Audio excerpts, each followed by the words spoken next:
Semoga baik dan sehat selalu. Baiklah, sebelum kita mulai pembelajaran pada hari ini, marilah kita berdoa dalam hati. Berdoa dalam hati, mulai.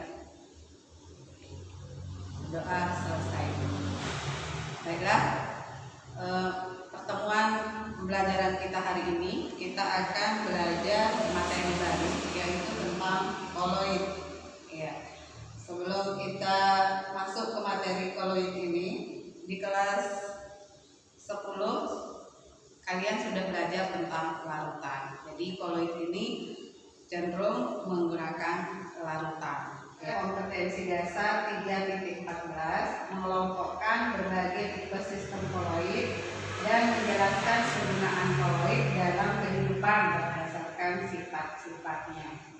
Adapun tujuan pembelajaran kita kali ini adalah 1. Kalian diharapkan mampu untuk membedakan larutan koloid dan suspensi. Yang kedua, mengklasifikasikan jenis koloid berdasarkan fase terdispersi dan fase pendispersi. Yang ketiga, kalian diharapkan mampu membedakan pembuatan koloid dengan metode dispersi dan metode kondensasi.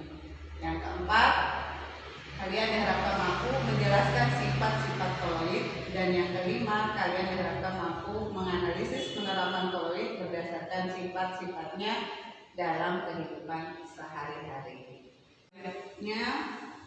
Adapun teknik penilaian kita pada pembelajaran hari ini adalah dengan tes tertulis pengisian LKPD, lembar kerja peserta didik, di e-learning atau WA yang sudah dikirimkan.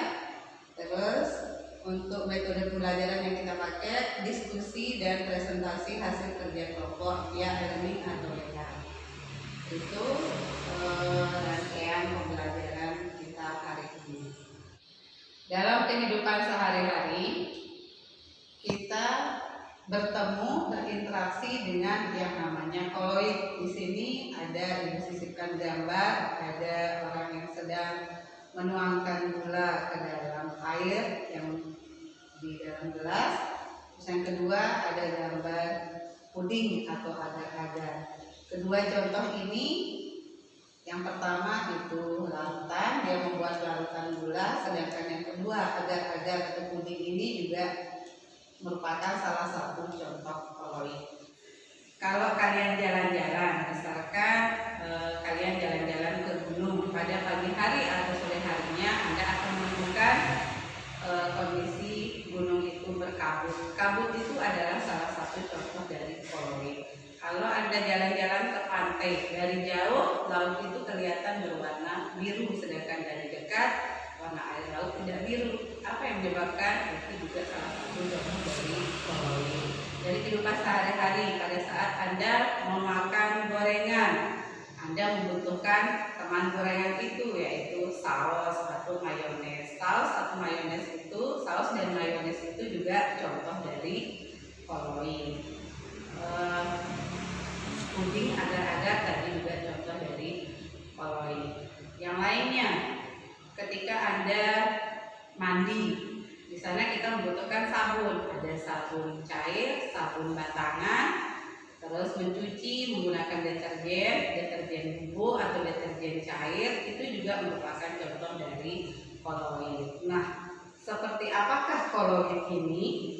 Bagaimana sifat-sifatnya, bagaimana jenis-jenis dari koloid ini, bagaimana cara pembuatan koloid ini, inilah yang akan kita diskusikan. Dan kalian nanti akan diskusikan dalam forum diskusi kelompok yang sudah seperti biasa kita lakukan pada pertemuan sebelumnya. Jadi kelompoknya masih tetap sama dengan kelompok yang kemarin. Nanti proses diskusinya via WA atau e-learning dengan diskusi kelompoknya masing-masing. Silahkan untuk memulai pembelajaran hari ini, silahkan Anda buka link yang sudah Ibu share lewat e-learning, buka materi koloid ya. Di sana ada buku pelajaran kelas 11, materinya koloid, silahkan itu Anda buka sambil Anda membuka LKPD yang sudah Ibu share lewat e-learning juga. Atau yang tidak bisa masuk lewat e-learning karena gangguan, silakan Anda lihat WA. Silakan Anda diskusikan, Ibu berikan waktu kurang lebih 20 menit untuk mendiskusikan LKPD tersebut. Nanti hasil dari LKPD, hasil diskusi kelompoknya silahkan di-share ke lewat e-learning atau ke WA Bu Guru. Silakan dilanjutkan diskusi.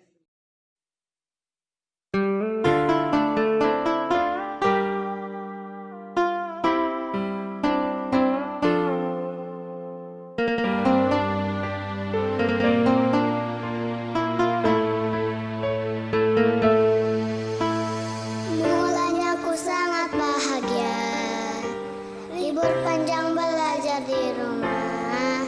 Tapi kini sungguh aku bosan, ku ingin sekolah.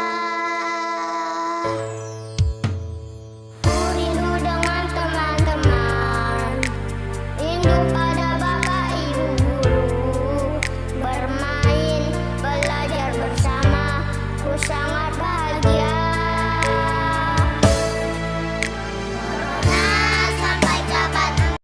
Setelah Ibu mengamati hasil diskusi masing-masing kelompok yang sudah Anda kerjakan, hasil LKPD yang sudah Anda kirim via e-learning atau WA, ternyata bisa kita simpulkan koloid itu, pengertian koloid itu yaitu suatu bentuk campuran yang keadaannya terletak antara larutan dan suspensi berkisar dari 1 nanometer sampai 1 mikrometer.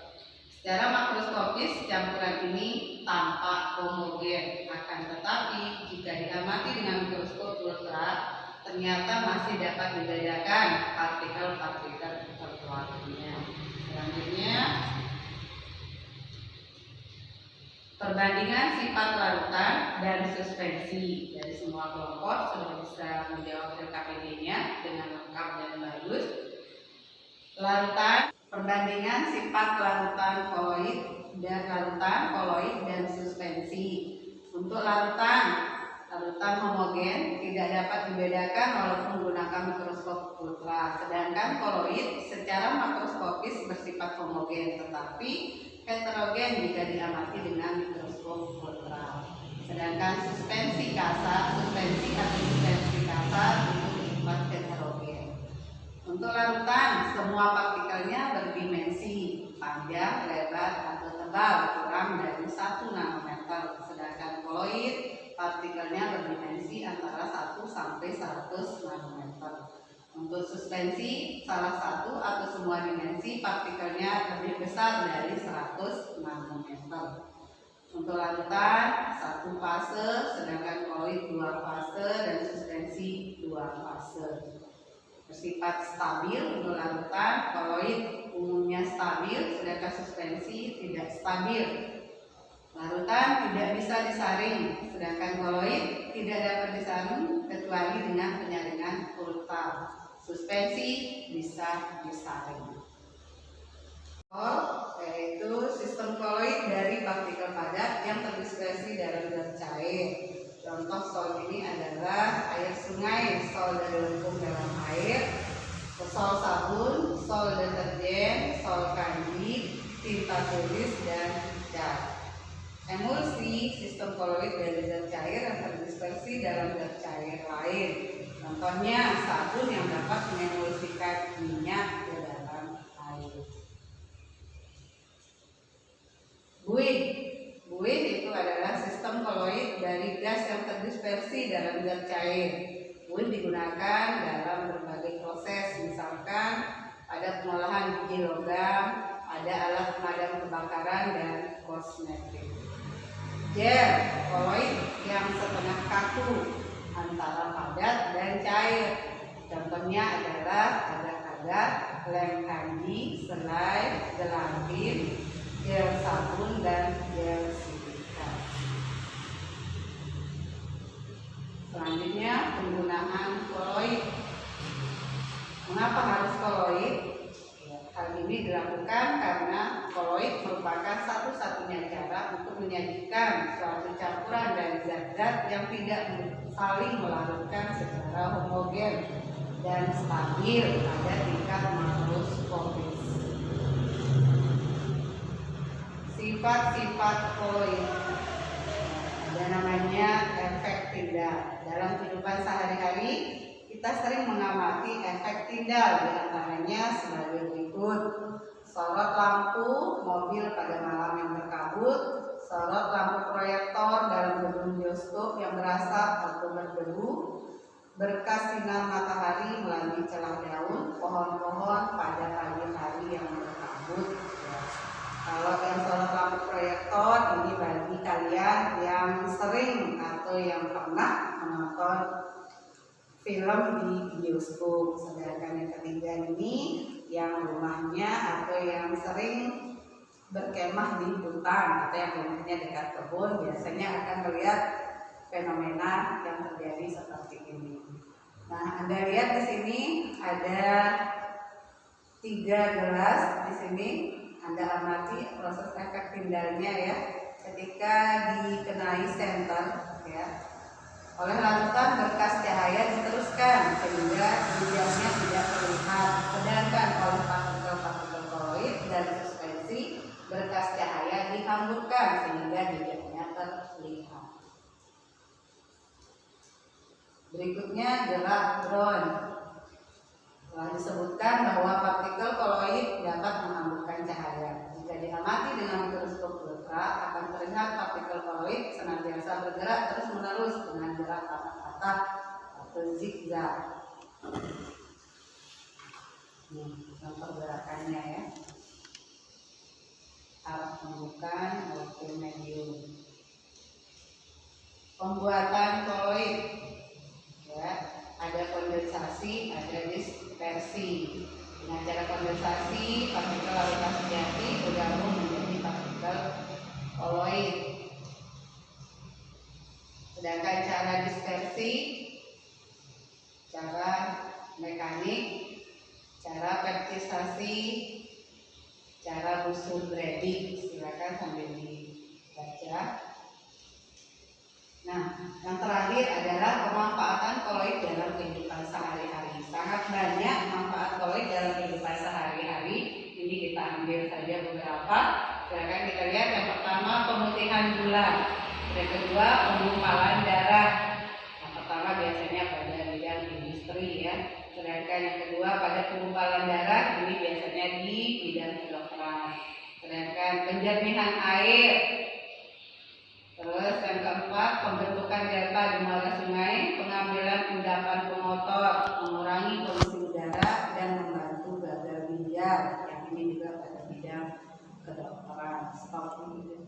Karena waktu sudah mau habis, silakan untuk pertemuan berikutnya kita akan praktek membuat contoh dari koloid ini. Silakan kalian pelajari modul yang sudah Ibu kirim dengan RKPD-nya.